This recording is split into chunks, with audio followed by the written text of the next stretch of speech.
ખેડા જિલ્લામાં નડિયાદની ભૂમિ હંમેશા ફળદ્રુપ રહી છે, જેમાં સરદાર પટેલથી ઇન્દુલાલ યાજ્ઞિક જેવા લોકનેતાઓ, ગોવર્ધનરામ ત્રિપાઠીથી રસકવિ રઘુનાથ બ્રહ્મભટ્ટ જેવા સાહિત્યિક રત્નોનો જન્મ થયો છે. તેવી જ નડિયાદની આ ભૂમિમાં 19 જુલાઈ 1961ના રોજ આવા જ એક લોકનાયક, લોકસેવક શ્રી પંકજભાઈ દેસાઈનો જન્મ થયો. તેઓએ JNJ કોલેજમાં રસાયણ શાસ્ત્રમાં સ્નાતકની ડિગ્રી લીધી. કોલેજ કાળમાં તેઓ રમતગમતના ખૂબ શોખીન હતા. હોકી ટીમના એક ઉમદા ખેલાડી હતા. શ્રી પંકજભાઈ દેસાઈનું પરિવાર પહેલેથી જ સેવા કાર્યમાં જોડાયેલું હતું. તેમના દાદા શ્રી નારણભાઈ નરસિંહભાઈ દેસાઈ સ્વાતંત્ર્ય સેનાની હતા. સ્વતંત્ર સંગ્રામ દરમિયાન તેઓએ જેલવાસ પણ ભોગવવો પડ્યો હતો. તેઓએ દેશને આજીવન અવિરત સેવાઓ આપી. શ્રી પંકજભાઈ દેસાઈના પિતા શ્રી વિનુભાઈ નારણભાઈ દેસાઈ પણ એક સ્વાતંત્ર્ય સેનાની હતા. અમદાવાદમાં અંગ્રેજોના હુમલાને રોકવા માટે જે આયોજન કર્યું હતું તેના તેઓ મુખ્ય સૂત્રધાર હતા. શ્રી વિનુભાઈ નારણભાઈ દેસાઈ VP સાયન્સ કોલેજના GS પણ હતા. શ્રી પંકજભાઈનું પરિવાર અમેરિકામાં સ્થાયી થયું હતું.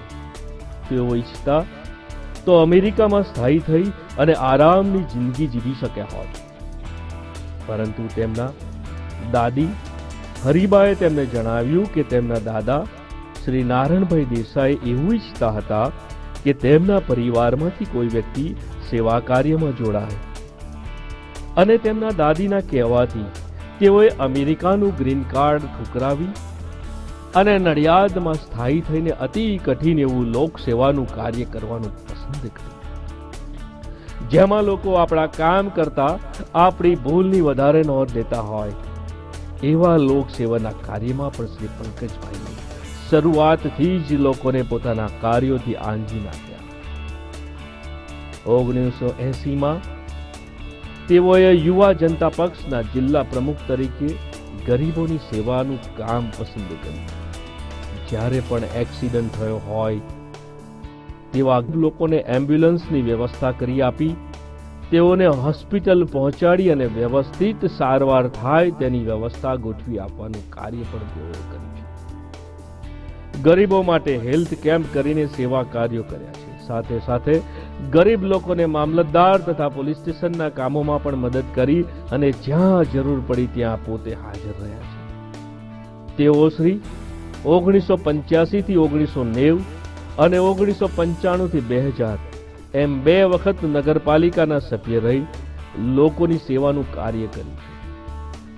તેમના આ ઉમદા કાર્યથી પ્રભાવિત થઈ સદસ્યોએ તેમને 1995-96માં નગરપાલિકાના પ્રમુખ તરીકે ચૂંટી કાઢ્યા. 1998 થી 2000 સુધી અછત રાહત કમિટીમાં તેઓએ કાર્ય કર્યું. ગોધરા અને પંચમહાલના અસરગ્રસ્તો માટે ગામે ગામ ફરીને સરકાર દ્વારા સહાય પૂરી પાડી. કચ્છમાં ભૂકંપ આવ્યો ત્યારે તથા નડિયાદ ખેડામાં પૂર આવ્યું હતું ત્યારે શ્રી પંકજભાઈએ તાત્કાલિક દોડી અને રાહત કાર્યમાં સહાય કરી હતી. આમ સતત લોકસેવાથી લોકોની ચાહના મેળવનાર શ્રી પંકજભાઈને લોકો હવે નડિયાદ શહેરથી આગળ નડિયાદ વિધાનસભા લેવલે પોતાના નેતા તરીકે જોવા ઈચ્છતા હતા. તે લોકોએ 1998ની વિધાનસભાની ચૂંટણીમાં તેમને ભવ્ય વિજય અપાવી શ્રી પંકજભાઈ પ્રત્યેનો પોતાનો પ્રેમ દર્શાવી આપ્યો. ત્યારબાદ જનતાએ મૂકેલા વિશ્વાસ પર આ લોકસેવક પૂરેપૂરા પાર ઉતર્યા.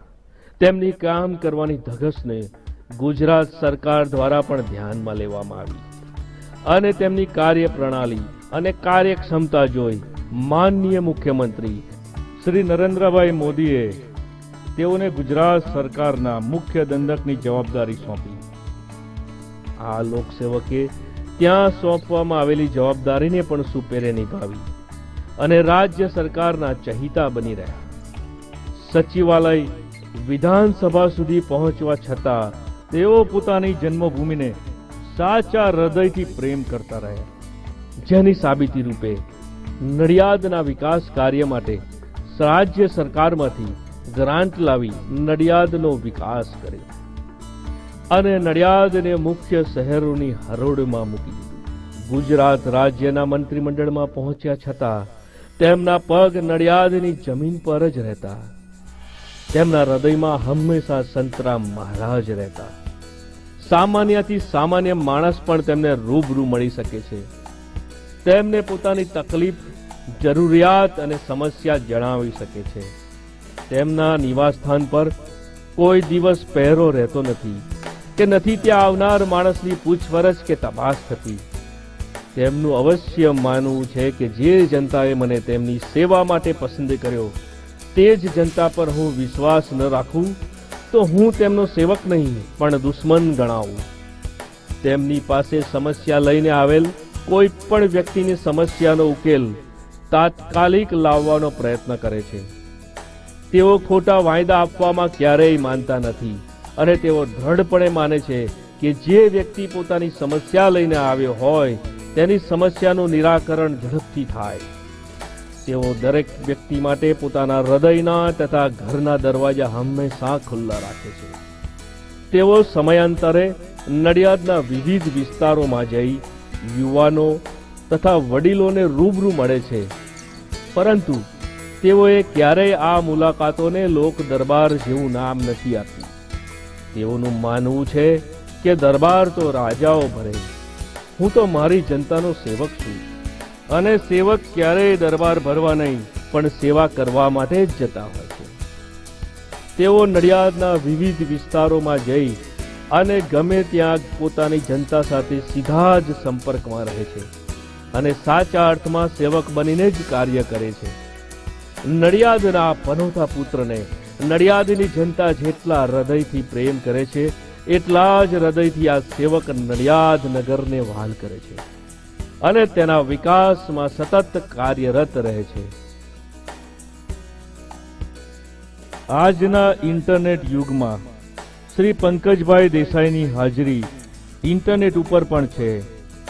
આપ તેમની વેબસાઇટ www.pankajdesaii.org ઉપર લોગ ઓન કરીને 24 કલાક 365 દિવસ તેમની સાથે સીધા સંપર્કમાં રહી શકો છો.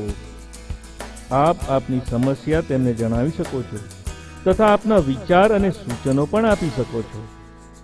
શ્રી પંકજભાઈ ફેસબુક અને ટ્વિટર પર પણ ઉપલબ્ધ છે. આપ ત્યાં પણ સંપર્ક કરી શકો છો. આવા લોક લાડીલા તથા નમ્ર સેવક શ્રી પંકજભાઈ દેસાઈને અમારા કોટી કોટી વંદન.